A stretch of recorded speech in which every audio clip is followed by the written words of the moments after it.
Жарандык коргонуу бул өзгөчө кырдаалдарда жана согуштук абал учурунда калктын коопсуздугун камсыздоо үчүн көрүлүүчү уюшкан аракеттердин жыйындысы. Бул система аркылуу мамлекет жаратылыш жана техногендик кырсыктардын кесепеттерин азайтып, адам өмүрүн сактап калууга багытталган иштерди жүргүзөт. МЧС'нин жетекчилери келип, ушу балыкчы шаары жарандык коргонууга даярдыгы кандай экенин текшерип турушат. Балыкчы шаарында 14 ишкана жарандык коргонуу боюнча бекилген. Бардыгы жарандык коргонуу боюнча, ар кандай кырсыктарга алдын алуу боюнча даярдыкта туруш керек. Муну ар бир мэр, аким жоопкерчиликтүү карашыбыз керек.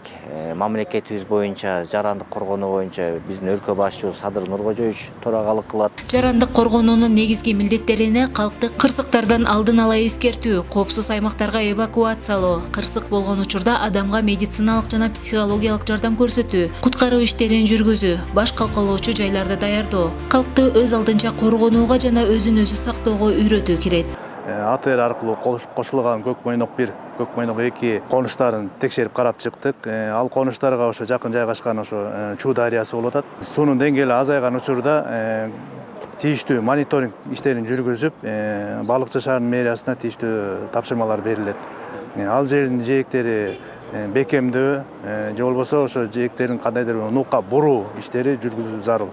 Ар бир жаран жарандык коргонуу боюнча негизги эрежелерди билиши керек. Өзгөчө кырдаалдарда туура аракет кылуу, өзүн жана жакындарын сактап калууга өбөлгө түзөт.